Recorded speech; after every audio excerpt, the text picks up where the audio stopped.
નમસ્કાર વિદ્યાર્થી મિત્રો, આપણે આગળના લેક્ચરની અંદર બે સદિશોનું અંતઃગુણન જોયું, કોશિશ ભાગની અક્ષમતા જોઈ, બે શૂન્યતર સદિશ વચ્ચેનો ખૂણો જોયો. ફરીથી યાદ કરી લઈએ. બે શૂન્યતર સદિશ વચ્ચેનો ખૂણો theta is equal two cos inverse સદિશ a ઇન્ટુ સદિશ b બાય મોડ ઓફ સદિશ a ઇન્ટુ મોડ ઓફ સદિશ b. ક્યારે? કે જ્યારે બંને સદિશ ભિન્ન હોય ત્યારે. તો આપણે આ થિયરી સમજી ચૂક્યા હતા.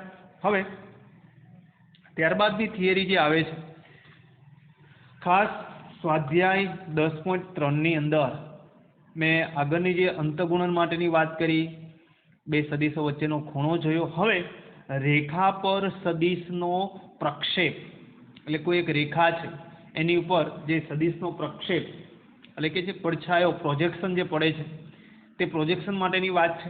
આપણે ટેક્સ્ટબુકમાં પ્રોજેક્શનનું કંઈ આપેલું નથી, પરંતુ રેખા પર સદિશનો પ્રક્ષેપ. ચલો આપણે થિયરીને સમજીએ. મેં અહીંયા એક રેખા આપેલી છે આ રીતે. ચલો મેં એમ કહું કે આ રેખા કોઈ એલ છે, આ રેખા એલ છે, અને અહીંયા કોઈ સદિશ જે છે, કોઈ અહીં સદિશ છે, સદિશનું નામ આપી દઉં સદિશ PQ. ચાલો એને મારે કેવું હોય તો એ વડે પણ દર્શાવી શકું, એટલે કે સદિશ એ આપણે જાણીએ છીએ. હવે આ રેખા પર આ સદિશને હું એવી રીતે સ્થાનાંતર કરું કે જેનું અંત્ય બિંદુ છે, પ્રારંભ બિંદુ છે એ આ રેખા પર આવી જાય. તો એવી રીતે હું આ સદિશનું અહીંયા સ્થાનાંતર કરું છું. એટલે કે અહીંયા રેખા છે, આપણે જાણીએ છીએ કે રેખા તો અનંત સુધી વિસ્તરેલી છે. ચાલો, આ કોઈ રેખા એલ છે, એની ઉપર અંત્ય બિંદુ આ રેખા પર રહે તે રીતે હું સ્થાનાંતર દિશા અને મૂલ્ય માન બદલ્યા વગર મેં સ્થાનાંતર, દાખલા તરીકે મેં અહીંયા કરેલું છે. ચલો, તો આરંભ બિંદુ અહીંયા શું આવશે? P, અને આ Q અહીંયા આવશે સદિશ A. બરાબર સમજો. હવે ખરેખર સદિશનો પ્રક્ષેપ શું છે એ આપણે જોઈએ. તો સૌપ્રથમ હું ધારણા કરી લઉં છું. થિયરીને પહેલા સમજો, પછી તમને ખ્યાલ આવશે. થિયરી થોડીક તો આપણે ધારી લઈએ. ધારો કે પહેલા મેં થિયરી લખી દઉં છું, ત્યારબાદ મેં સમજાવું છું. ધારો કે સદિશ PQ, ધારો કે સદિશ PQ એ L દ્વારા દર્શાવતી એક રેખા સાથે ઘડિયાળના કાંટાની વિરુદ્ધ દિશામાં થીટા ખૂણો બનાવે છે. ચાલો, સદિશ PQ એ L દ્વારા દર્શાવતી રેખા સાથે ઘડિયાળના કાંટાની વિરુદ્ધ, એન્ટી ક્લોક વિરુદ્ધમાં થીટા, એટલે કે અહીંયા જે છે એ થીટા માપનો ખૂણો બનાવે છે. શું બનાવે છે? થીટા ખૂણો બનાવે છે. હવે જેનું માન mode of PQ mode of cos theta, mode of PQ mode of cos theta હોય, અને જેની દિશા અનુક્રમે કોસ થીટા ધન હોય કે ઋણ હોય તે અનુસાર L ની દિશા કે તેની વિરુદ્ધ દિશા હોય તેવા સદિશને સદિશ પી ને સદિશ પીક્યુ નો એલ પર પ્રક્ષેપ કહે છે। હવે આપણે બરાબર સમજીએ। અહીંયા સુધી આપણે સમજી ગયા કે સાહેબ અહીંયા કોઈ રેખા એલ છે, અહીંયા કોઈ સદિશ છે, તેનું આપણે સ્થાનાંતર કરેલું કે પ્રારંભ બિંદુ રેખા પર રહે તે રીતે સ્થાનાંતર કરેલું। હવે આ જે છે એ ઘડિયાળના કાંટાની વિરુદ્ધ દિશામાં સદિશ છે એ ઘડિયાળના કાંટાની વિરુદ્ધ દિશામાં થીટા ખૂણો બનાવે। હવે જેનું માન mode of PQ mode of cos theta હોય અને જેની દિશા અનુક્રમે કોસ થીટા ધન, આપણે શા માટે કોસ થીટા લઈએ છીએ? આપણે જાણીએ છીએ કે સાહેબ આપણે અહીંયા માપ મેળવવા માટે કોસ લઈએ છીએ। કોસ થીટા ધન હોય કે ઋણ હોય તે અનુસાર, જેની દિશા કોસ થીટા ધન હોય કે ઋણ હોય તે અનુસાર એલની દિશા કે તેની વિરુદ્ધ દિશા હોય તેવા સદિશને, ચલો તો વાત એવી છે। હવે અહીંયા મેં આ રીતે પણ દર્શાવી શકું કે સાહેબ આ સદિશ આ હોય અથવા તો આ એની વિરુદ્ધ દિશાનો સદિશ હોય, અહીંયા કોઈ સદિશ હોય। ચલો મેં અહીંયા એવું નથી કે અહીંયા જ લઈ શકું, અહીંયા મેં બતાવી દઉં, એંગલ બતાવી દઉં। ચાલો મેં એંગલ આ રીતે બતાવી દઉં છું કે આ 270 નો એંગલ, અહીંયા 0 અને 360 નો એંગલ, અહીંયા આપણે જાણીએ છીએ 90, અહીંયા આવશે 180। હવે સદિશ આ રીતે અથવા તો આ રીતે હોય એવું જ નથી કે અહીંયા હોય, અહીંયા પણ હોય તો એની વિરુદ્ધ દિશામાં, અહીંયા પણ હોય, કોઈ પણ ચરણમાં આપણે જાણીએ છીએ એવા ચારમાંથી કોઈ પણ ચરણમાં હોય અથવા અક્ષ પર પણ હોઈ શકે, બરાબર। તો મેં અંદાજિત આપણે પ્રથમ ચરણની વાત કરી કે અહીંયા છે, ચાલો, અથવા એની વિરુદ્ધ દિશામાં અહીં વાત કરી તેમ કે જેનું માન મોડ ઓફ પીક્યુ અને કોસ થીટા હોય અને જેની દિશા અનુક્રમે કોસ થીટા ધન છે કે ઋણ, કોસ ધન છે કે આપણને ખ્યાલ કેમ આવશે? ઓલસ્ટીશનના નિયમ પ્રમાણે કે કોસ ધન ક્યાં હોય કે પ્રથમ ચરણમાં અને ઓલએસટીસી પ્રથમમાં અને ચોથામાં, આ બંનેમાં ધન હશે, આ બંનેમાં ઋણ હશે, કે ધન હોય કે ઋણ હોય, કોસ ધન હોય કે ઋણ હોય તે અનુસાર જે આ એલ છે એલની દિશા કે તેની વિરુદ્ધ દિશા હોય, એલની દિશા કે તેની વિરુદ્ધ દિશા હોય તેવા સદિશને સદિશ પી ને પીક્યુનો એલ પર પ્રક્ષેપ કહેવાય। એટલે કે આ પીક્યુ નામનો જે સદિશ છે તેનો એલ પર જે પડછાયો આપણે સમજી લઈએ કે જેનું માન, તો મેં અહીંયા દર્શાવું છું, ચાલો અહીંયા સુધી મેં એક રેખા દર્શાવી દઉં છું। હવે આ જે પીક્યુ નામનો સદિશ છે એ સદિશનો આ રેખા પરનો પ્રક્ષેપ આપણે શોધવો છે, તો કેટલો પાર્ટ? તો કે આટલો પાર્ટ જે બતાવે છે તે એક સદિશ બતાવે છે। તે સદિશ એટલે કે સદિશ આપણે દર્શાવી દઈએ સદિશ પી। તો આ જે છે એ આ સદિશનો રેખા એલ પરનો શું છે? પ્રક્ષેપ સદિશ। સદિશ પી છે એ શું છે? પ્રક્ષેપ સદિશ। એ ધન દિશા કે ઋણ દિશા જેનું માન કેટલું હોય કે મોડ ઓફ પીક્યુ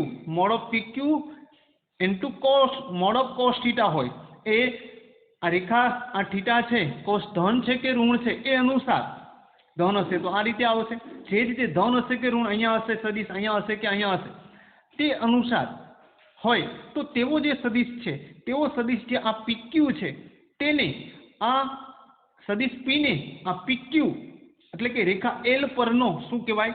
પ્રક્ષેપ સદિશ કહેવાય। શું કહેવાય? પ્રક્ષેપ સદિશ કહેવાય। હવે જોજો ખાસ આપણે બીજું પ્રક્ષેપ સદિશ, અહીંયા માત્ર આપણે પ્રક્ષેપ કહે છે, ખરેખર શું કહેવાય? પ્રક્ષેપ સદિશ કહેવાય। શું કહેવાય? રેખા એલ પર પ્રક્ષેપ સદિશ કહે છે। ખાસ વિદ્યાર્થી મિત્રો આ થિયરીની અંદર, સ્વાધ્યાયની અંદર પ્રક્ષેપ સદિશ અને પ્રક્ષેપ અલગ વાત છે। હવે જોઈએ આપણે તેના માન એટલે કે સદિશ પીક્યુનું માન ને દિશાયુક્ત રેખા એલ પર સદિશ PQ નો પ્રક્ષેપ કહે છે। એટલે કે જે આ સદિશ P છે એ પ્રક્ષેપ સદિશ છે, પરંતુ તેનું માન જે છે તેને આ રેખા પર અહીંથી અહીંયા સુધી જે છે તેનું માન જે છે, આનું માન લઈએ તો તે પ્રક્ષેપ થશે અને માત્ર આ સદિશ છે તે પ્રક્ષેપ સદિશ છે। એટલે આપણે યાદ રાખશું પ્રક્ષેપ સદિશ, પરંતુ આ પ્રક્ષેપ સદિશનું માન ને દિશાયુક્ત રેખા એલ પર સદિશ PQ નો શું કહેવાય? પ્રક્ષેપ કહેવાય। જે આ સદિશ છે તેનો આ એલ પરનો શું કહેવાય? પ્રક્ષેપ। અને આને શું કહેવાય? તો કે પ્રક્ષેપ સદિશ। એટલે કે P નામનો જે સદિશ છે તે પ્રક્ષેપ સદિશ છે, પરંતુ તેનું માન જે છે તેને શું કહેવાય? પ્રક્ષેપ ખાલી કહેશું। શું કહેશું? પ્રક્ષેપ। હવે વિદ્યાર્થી મિત્રો આપણે વાત અહીંયા માત્ર દિશાની વાત કરી છે, તો સાહેબ પ્રથમ ચરણમાં છે તેવી રીતે આપણે બધા જ ની અંદર વાત કરીએ, સમજીએ। ચાલો હવે મેં દાખલા તરીકે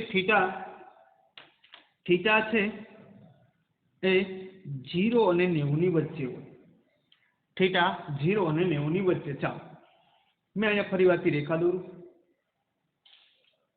ચાલો અહીંયા રેખા એલ છે, અહીંયા રેખા એલ છે। ચાલો અહીંયા મેં RQ લઈ લીધું, ઓકે। અહીંયા રેખા એલ છે। હવે અહીંયા 90 ડિગ્રી છે। હવે અહીંયા કોઈ બિંદુ આપણે જે કહેતા હતા એ સદિશ છે એને આપણે સ્થાનાંતર કરીને લાવીએ છીએ। ચાલો મેં એમ કહું છું કે અહીંયા મેં સ્થાનાંતર કરીને લાવેલો છું, તો એ સદિશ કોણ છે? P અને Q, એટલે કે સદિશ એ અહીંયા પ્રથમ ચરણ સાથે થીટાનો આપણો ખૂણો બનાવે છે।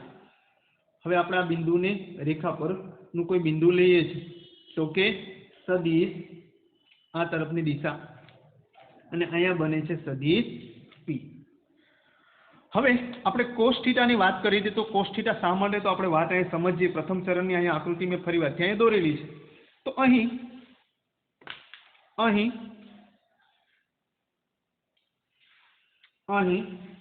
કોસ થીટા મેં લઉં છું। ચાલો કોસ થીટા, તો રેક્ટેંગલ કાટખૂણો બને છે કોસ થીટા, એટલે આપણે જાણીએ છીએ cos theta is equal two અહીંયા થીટા લઉં છું, પાસેની બાજુ છેદમાં કર્ણ, પાસેની બાજુ કોણ બને છે? તો cos theta is equal to PR by PQ, PR by PQ। ચાલો હવે મારે આ PR શોધવો છે, તો PR ને કરતા બનાવો તો અહીંયા આવશે, કોસ સાથે મલ્ટીપ્લાય થશે। ચલો શું લખી શકાશે? PR is equal two PQ into cos theta. ચાલો હવે બંને બાજુ માન લઉં છું, બંને બાજુ શું લઉં છું? માન લઉં છું। ચાલો તો કે સદિશ PR મોડ ઓફ સદિશ PR is equal to mod of સદિશ PQ ઇન્ટુ કોસ થીટા। ચાલો થિયરીને સમજો, તો કે સદિશ PR છે અને બીજા કયા નામ વડે આપણે દર્શાવીએ છીએ? આ બંને બાજુ આપણે માન લીધેલું છે, તો આ સદિશ આ રીતે પણ લખાય, આ રીતે પણ લખાય। ચલો અહીંયા માત્ર આપણે રેખાખંડ સ્વરૂપે દર્શાવેલું સદિશ સ્વરૂપે, તો કે PR આપણે કિરણની નિશાની આપી દઈએ છીએ। ચલો પણ આ PR છે એ શું કયો સદિશ છે? તો કે સદિશ P, મોડ ઓફ સદિશ P પણ લખાય। આ PQ છે એને શું નામ આપ્યું છે? તો કે મોડ ઓફ સદિશ A ઇન્ટુ કોસ થીટા। ચાલો હવે આપણે સદિશ મેળવવાનો, પ્રક્ષેપ સદિશ P શોધવાનો છે। અહીંયા તો એનું માન આપેલું છે, આપણે શું આપેલું છે? એનું માન। તો શું કરશું આપણે? તો કે સાહેબ મારે માત્ર સદિશ P મેળવવો છે, અહીં મોડ ઓફ આપેલું, એક કામ કરું બંને બાજુ સદિશ P વડે ગુણાકાર કરી નાખું તો શું આવશે? જોજો મેં બંને બાજુ, તો કે સદિશ P ઇન્ટુ મોડ ઓફ સદિશ P ઇઝ ઇક્વલ ટુ સદિશ P ઇન્ટુ મોડ ઓફ સદિશ A ઇન્ટુ કોસ થીટા। ચાલો બરાબર વાતને સમજો, અહીંયા મોડની અંદર કોસ થીટા। ચાલો મારે શા માટે મેં P વડે ગુણ્યું છે? કે સાહેબ મારે તો સદિશ P લેવાનો છે, પ્રક્ષેપ સદિશ જે છે એ P મેળવો, અહીં મોડ ઓફ છે એટલે બંને બાજુ ગુણું છું। ચલો આને મેં કરતા બનાવું, આ ક્યાં જશે? આના છેદમાં જશે। ક્યાં જશે? છેદમાં, તો જ P કરતા બનશે। ચાલો તો શું લખી શકાશે? તો કે સદિશ P ઇઝ ઇક્વલ ટુ આને કરતા બનાવું, આ ક્યાં જશે? છેદમાં, તો શું લખી શકાશે? તો કે સદિશ P બાય મોડ ઓફ સદિશ P ઇન્ટુ મોડ ઓફ સદિશ A into mod of cos theta. આવું થશે. કેવી રીતે? તો કે સાહેબ આને કરતા બનાવું, આ ક્યાં જશે? છેદમાં. એ અહીંયા લખું કે છેદમાં મેં લખી નાખ્યું. હવે વિદ્યાર્થી મિત્રો અહીંયા આ વાતને તમે જાણો છો. આ શું છે? આ શું દર્શાવે છે? તો આપણે જાણીએ છીએ કે સદિશના છેદમાં એનું માન એટલે શું બની ગયું? તો કે એ બની જશે એકમ સદિશની દિશામાં શું બનશે? એકમ સદિશ. કોઈ સદિશ છેદમાં એનું માન એટલે દિશામાં શું બની જાય? એકમ સદિશ. આપણે એને કોના વડે દર્શાવીએ છીએ? તો કે સાહેબ આપણે કોઈ સદિશ છે તો સદિશ P ઇઝ ઇક્વલ ટુ એની દિશામાં એટલે શું લખાય? P caret into mod of સદિશ A into mod of cos theta. તો અહીંયા આપણને જે મળે છે તે શું મળી ગયું? આપણને અહીંયા પ્રક્ષેપ સદિશ મળી ગયું. રેખા પર આ સદિશનો આ રેખા પરનો પ્રક્ષેપ સદિશ મેળવ્યો છે. મેં વાત કરી છે તેમ P ને PQ નો L પરનો શું કહેવાય? પ્રક્ષેપ સદિશ. આપણે પ્રક્ષેપ સદિશ અને જ્યારે અહીંયા આપણને મળે છે એનું માન અહીં કીધું જેના માન P ને દિશાયુક્ત રેખા પરનો પ્રક્ષેપ કહેવાય. તો આ જે મળે છે તે પ્રક્ષેપ છે. જ્યારે સદિશ પોતે એટલે પ્રક્ષેપ સદિશ. આ બરાબર થીને બરાબર સમજો કે આપેલા સદિશનું માન એને પ્રક્ષેપ કહેવાય અને આપેલો સદિશ પોતે એટલે એ પ્રક્ષેપ સદિશ છે. તો વિદ્યાર્થી મિત્રો પ્રક્ષેપ સદિશ અને પ્રક્ષેપ આ બંને અલગ વાત છે અને ખાસ આપણે યાદ રાખીશું. ચલો તો આપણે પ્રથમ ચરણની વાત કરીએ. હવે આપણે બીજા ચરણમાં જઈએ તો કે થીટા મેં એમ કહું 90 અને 180 ની વચ્ચે હોય. બીજા ચરણમાં તો કોની વચ્ચે હોય? 90 અને 180 ની વચ્ચે. ચલો મેં એ રીતે આકૃતિ દોરું કે અહીંયા કોઈ રેખા L છે, અહીંયા રેખા L છે, અહીંયા સમજી લો આ 90 ડિગ્રી છે. હવે અહીંયા મેં બીજા ચરણમાં સદિશ લઉં છું તો કે આ રીતે છે સાહેબ. અહીંયા સદિશ P થી Q આપણે એને દર્શાવીએ છીએ A વડે પણ. ઓકે ચાલો હવે મેં રેખા પરનું બિંદુ એટલે કે R લઉં. આ જે સદિશ છે પ્રક્ષેપ સદિશ, આ સદિશનો પ્રક્ષેપ સદિશ જે એટલો પાર્ટ છે. હવે વાત આપણે સમજીએ તો કે બીજા ચરણની અંદર શું બનશે?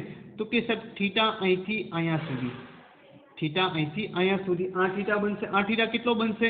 તો કે સાહેબ બીજા ચરણમાં જઈએ તો કે સાહેબ 180, અહીંયા 180 હશે. 180 માઇનસ મેં શું કરી નાખું? થીટા. આ થીટા છે. 180 માઇનસ શું કરી નાખું? અહીંયા થીટા. ખ્યાલ આવ્યો? બીજા ચરણમાં તો શું આપણે બીજા ચરણમાં 180 માઇનસ થીટા, 180 માઇનસ થીટા કરશું એટલે શું આવશે? બીજું ચરણ. તો અહીંયા આપણે શું લખી શકીએ? હવે આપણે કોસ થીટાને કરતા બનાવીએ તો કે અહીં આ થિયરી માત્ર આપણે સમજવા ખાતર સમજી લેશું કે કોસ થીટા એટલે કે 180 minus theta is equal two શું બનશે? તો કે PR બાય PQ. ચાલો હવે કોસ 180 માઇનસ થીટા બીજા ચરણમાં આવે અથવા આપણે આવું પણ લખી શકીએ. કોસ બીજા ચરણમાં આવે છે સાહેબ. શું આવે છે બીજા ચરણમાં? તો કોસ 180 માઇનસ કોસ બીજા ચરણમાં શું હોય? તો કે નેગેટિવ હશે તો શું આવશે? વિધેય બદલાશે નહીં. Minus cos theta is equal to PR into PQ. આપણે પ્રક્ષેપ શોધવો છે. PR ને કરતા બનાવશું તો આની સાથે મલ્ટીપ્લાય થશે, ગુણાશે તો શું લખાશે? તો કે PR ને કરતા બનાવીએ તો PR is equal two PQ into minus cos theta. ચાલો આપણે બંને બાજુ માન લઈ લઈએ. શું આવશે? તો કે mod of PR is equal to mod of PQ into મોડની અંદર જશે તો માઇનસ કેવું થઈ જશે? પ્લસ. તો આ જે વાત છે આ વાત તમે દેખાય છે એ વાત અહીંયા પાછી આવી ગઈ છે હે ને? અહીંયા એની જ વાત આવી ગઈ છે. અહીંયા આપણે સદિશ દર્શાવી દઈએ તો હવે પછીની પ્રોસેસ છે એ આની આ થવાની છે પ્રોસેસ. તો આપણે અહીં લખી નાખીએ આગળ મુજબ. તો બીજા ચરણમાં પણ પોસિબલ બને છે આની આ જ વાત. બીજા ચરણની અંદર જો સદિશ હોય તો એ પ્રમાણે એનો પ્રક્ષેપ શોધવો હોય તો પણ આ જ વાત આવશે. તેવી રીતે આપણે ત્રીજા ચરણની વાત કરીએ. ચાલો શા માટે આ સમજવાનું છે કે આપણે કીધું છે એની દિશા ધન હોય કે ઋણ, તો આપણે એ પણ જોઈએ છે. ચાલ કે હવે થીટા મારો છે એ ત્રીજા ચરણની અંદર વાત કરી 180 અને 270 વચ્ચે, એટલે કે થીટા જે છે 180 અને 270 ની વચ્ચે હોય તો કેવી આકૃતિ આવશે? ચાલો કોઈ અહીં રેખા છે, હે ને અહીં રેખા છે, અહીંયા આપણે દર્શાવી દઈએ 200. હવે અહીંયા કોઈ બિંદુ આપણે આ સદિશને આ તરફ લાવીએ છીએ, આ રીતે લાવીએ છીએ. ચાલો આ કોણ છે? સદિશ PQ. આ રેખા પરનું બિંદુ એટલે કે R. અહીં શું લઈએ? R. હવે આ સદિશનો પ્રક્ષેપ એટલે કે પ્રક્ષેપ સદિશ P. ઓકે, ચાલો હવે આ થીટા કેટલો બનશે? તો કે સાહેબ અહીંથી 180 થી અહીંયા સુધી, એટલે શું બનશે? તો કે theta minus pi. Theta minus pi અહીંયા આપણે દર્શાવી દઈએ તો કે આપણો થીટા અહીંથી 180 પ્લસ આ આપણે મેળવવું છે, તો આપણે શું કરી શકીએ?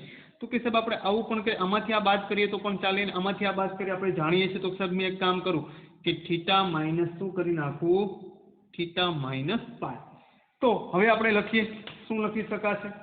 ઉપર જે થિયરી લખી તે જ કે અહીં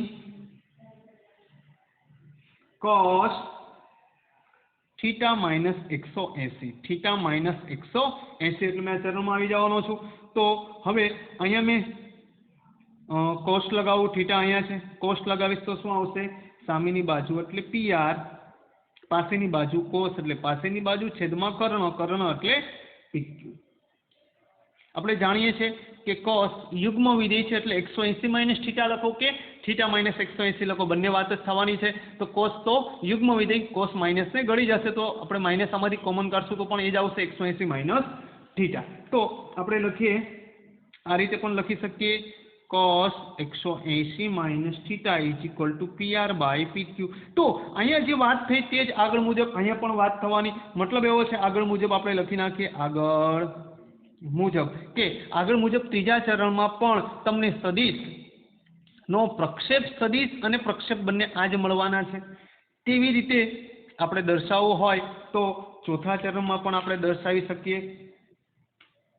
ચોથા ચરણની વાત છે તો કે 270 અને 360 વચ્ચે, તો કે થીટા છે 270 અને 360 વચ્ચે છે.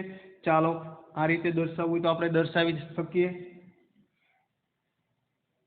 હવે અહીંયા કોઈ PQ લઈ લઈએ. ચાલો અહીંયા સદિશ PQ છે, અહીંયા એંગલ બને છે, આ અહીંયા રેખા પરનું બિંદુ એટલે R લઈએ. આ PQ નામના સદિશનો પ્રક્ષેપ સદિશ એટલે કે સદિશ P. હવે કેટલું થશે? તો કે અહીંથી અહીંયા સુધી એંગલ બનશે, તો કેટલો બનશે કે 360 માઇનસ થીટા. ફરી વારથી આપણે લઈ લઈએ 360 માઇનસ થીટા એટલે શું લખાશે? અહીં cos 360 minus theta is equal to કાટખૂણો છે, કોસ લઈએ એટલે પાસેની બાજુ છેદમાં કર્ણ એટલે પાસેની બાજુ અને કર્ણ એટલે કે PR by PQ. 360 minus theta એટલે શું મળવાનું છે? ક્યુ ચરણ આવશે 360 માઇનસ થીટા. ચોથા ચરણમાં તો એ ધન જ હોય એટલે શું આવશે ભાઈ? cos theta is equal to PR by PQ. તો અહીંયા પણ આગળ મુજબ વાત થઈ ગઈ કે સાહેબ આગળ મુજબ અહીંયા પણ પોસિબલ બને છે. તો આપેલા જે સદિશ છે તેનો પ્રક્ષેપ સદિશ ચારે ચાર ચરણમાં આપણને આ એનું સદિશ પ્રક્ષેપ છે અને આ એનું પ્રક્ષેપ સદિશ છે. તો અહીંયા તમે થિયરીને બરાબર સમજી ચૂક્યા હશો કે પ્રક્ષેપ અને પ્રક્ષેપ સદિશ શું કહેવા માંગે છે.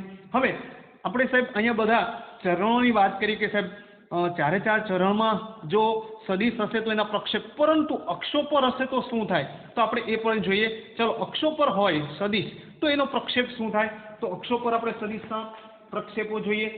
તો ચાલો મેં એમ કહું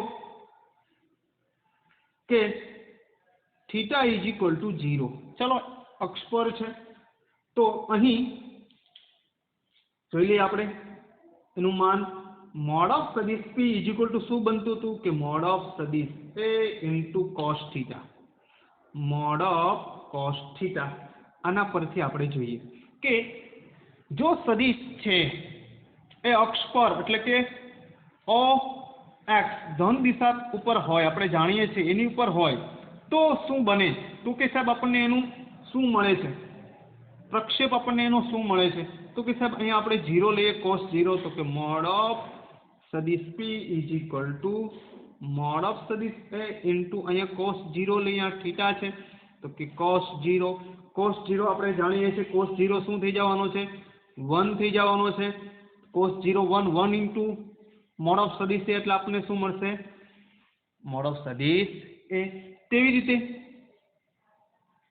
કે જો થીટા ઇઝ ઇક્વલ ટુ 90 હોય OY ઉપર હોય તો શું થાય તો કે સાહેબ અહીંયા જ મૂકીએ આપણે પરિવારથી એનો પ્રક્ષેપ P of A is equal two સદિશ A ઇન્ટુ cos 90 શું થાય તો કે સાહેબ cos 90 આપણને 0 મળવાનો છે 0 ઇન્ટુ કોઈ સદિશ એટલે શું થશે શૂન્ય સદિશ થશે તો આપણને શું મળશે એનો પ્રક્ષેપ તો કે P ઓફ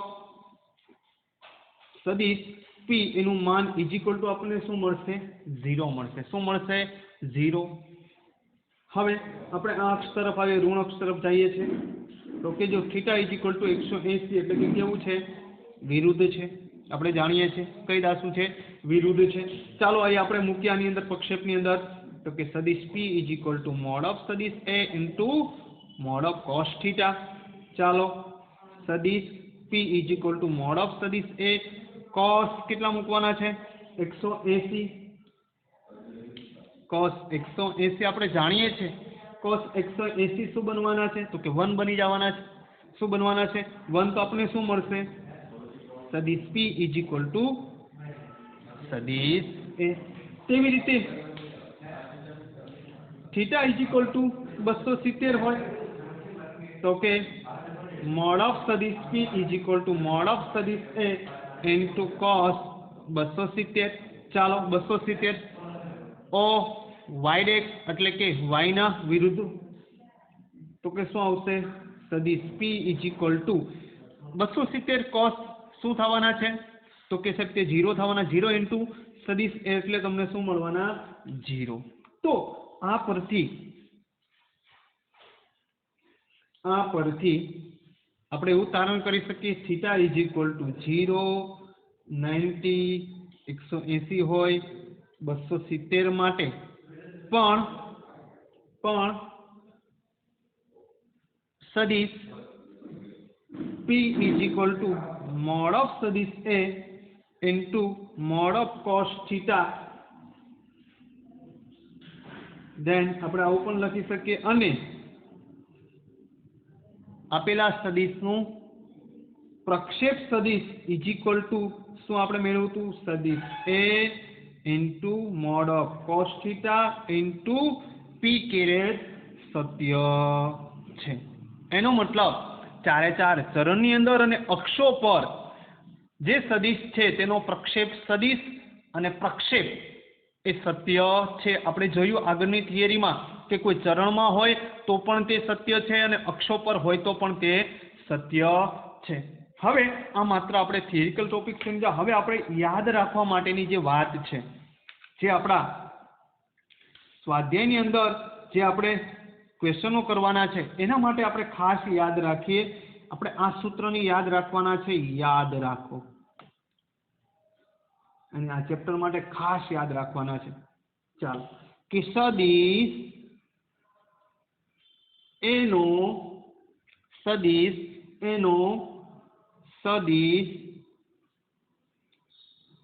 P પરનો પ્રક્ષેપ સદિશ આ એના સૂત્રો છે।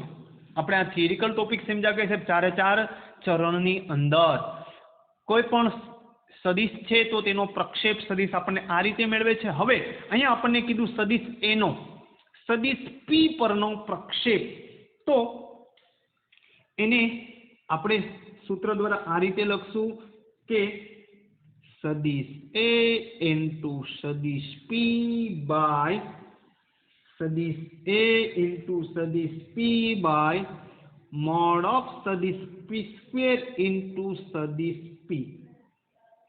સદિશ જે P છે તે બહાર રહેશે। આ સૂત્ર એનું છે કે આપેલા સદિશનો બીજા સદિશ પરનો પ્રક્ષેપ સદિશ એટલે આને શું લખાય જે જૂના ટેક્સ્ટબુક મુજબ એને લખાય પ્રોજેક્શન PROJECTION એને એમ લખાય પ્રોજેક્શન સદિશ P અને સદિશ A, એટલે કે સદિશ A નો સદિશ P પરનો પ્રોજેક્શન જેના પર હોય ત્યાં અહીં લખશું અને જે સદિશનો હોય ત્યાં અહીંયા લખશું. જેના પર હોય તો કે A નો P પરનો પ્રક્ષેપ. હવે સૂત્રને કેવી રીતે યાદ રાખીશું? અહીંયા આપણને ટેક્સ્ટબુકમાં આ રીતે વાત આપેલી નથી, પરંતુ જૂના ટેક્સ્ટબુક મુજબ પ્રક્ષેપને કહેવાય પ્રોજેક્શન. અને તો પ્રક્ષેપ સદિશ આપણે શોધવો છે. તો પ્રક્ષેપ સદિશ શોધવા માટે મેં તમને વાત કરી તેમ કે આપેલા સદિશનો જે બીજા સદિશ પરનો પ્રક્ષેપ શોધવાનો છે. તો જેની પર કીધું હોય તે નીચે લખશું, જે સદિશ હોય તે અહીંયા ઉપર લખશું. તો સૂત્ર કેવી રીતે લખશું યાદ રાખશું કે અહીંયા સદિશ A ઇન્ટુ સદિશ P બાય જેના પર છે એ સદિશનો માનનો સ્ક્વેર ઇન્ટુ એ પોતે સદિશ. અહીંયા P ની જગ્યાએ B પણ હોય તો શું બને? પ્રોજેક્શન ઓફ સદિશ A અને B. તો શું બનશે સૂત્ર? A ઇન્ટુ સદિશ B બાય સદિશ B સ્ક્વેર ઇન્ટુ સદિશ B. P ની જગ્યાએ B હોય તો એ રીતે બને. ખ્યાલ આવે છે? તો જેના પર હોય આપેલો સદિશ અને જેના પર હોય તે એ બંનેનું ડોટ પ્રોડક્ટ બાય જેના પર હોય તેનો માનનો સ્ક્વેર ઇન્ટુ તે પોતે સદિશ. આ રીતે આપણે એને ખાસ યાદ રાખીશું. આ છે પ્રક્ષેપ સદિશ. હવે એનું માનની વાત કરીએ. એના માનની વાત કરીએ. સદિશ A નો સદિશ P પરનો પ્રક્ષેપ, માત્ર પ્રક્ષેપ. પ્રક્ષેપ એટલે તેનું માન. પ્રક્ષેપ તો તેનું માન આપણે એનું સૂત્ર શું બનશે? તો કે મોડ ઓફ સદિશ A ઇન્ટુ સદિશ P બાય મોડ ઓફ સદિશ P. આવું એનું સૂત્ર બનશે. આપણે માન મેળવવું છે તો બંને બાજુ આપણે માન જ્યારે લેશું હેને એનું માન મેળવવું છે તો માન એકવાર કેન્સલ થશે, માત્ર માન એકવાર વધવાનું છે. તો શું બનશે? અહીંયા પણ માન લઈએ તો શું થશે? માન એકવાર કેન્સલ થશે, એટલે કે સદિશ A ડોટ સદિશ B નું માન બાય મોડ ઓફ સદિશ P. આ એનું માન બનશે. ચાલો તો આ રીતે આપણે આ બંને જ સૂત્રને ખાસ યાદ રાખીશું કે આપેલા સદિશનો પ્રક્ષેપ સદિશ અને તેનું માન. વિદ્યાર્થી મિત્રો ખાસ આપણે આ સૂત્રને યાદ રાખશું. આપણા સ્વાધ્યાયની અંદર આ પ્રકારના ખાસ પ્રશ્નો છે તો એના સોલ્યુશન માટે આપણે આ ખાસ જરૂર પડવાની છે. ચાલો હવે આપણે એક એક્ઝામ્પલ લઈએ. ઉદાહરણ નંબર 16 માં જુઓ. ટેક્સ્ટબુકની અંદર ઉદાહરણ 16 આપેલું છે. સદિશ એનો પ્રક્ષેપ શોધવાનો છે આપણે. ઉદાહરણ નંબર 16 તરફ જાઓ. 16 ને જુઓ. ઉદાહરણ નંબર 16 શું આપણને ઉદાહરણ 16 આપેલું? સદિશ A અને B પરનો પ્રક્ષેપ શોધો. સદિશ A નો સદિશ પરનો પ્રક્ષેપ શોધો. એટલે કે આપણને એક સદિશ આપેલો એનો બીજા સદિશ પરનો પ્રક્ષેપ શોધવાનો છે. એટલે કે સદિશ A આપણને આપેલો છે 2i caret plus 3j caret plus 2k caret અને એનો આ સદિશ પરનો પ્રક્ષેપ i caret plus 2j caret plus k caret. ચાલો હવે વાત આપણને એમ કીધી છે સદિશ A નો સદિશ B પરનો પ્રક્ષેપ. A નો B પરનો પ્રક્ષેપ. પ્રક્ષેપ માત્ર શોધવાનો, પ્રક્ષેપ સદિશ નથી. પ્રક્ષેપ સદિશ હોય તો આ, પ્રક્ષેપ શોધવો હોય તો આ. ચાલો સૂત્ર શું બનશે? તો કે મોડ ઓફ સદિશ A ડોટ સદિશ B. આ P ની જગ્યાએ આપણને B આપેલું છે બાય મોડ ઓફ સદિશ B. ચાલો આગળ કામ કરીએ.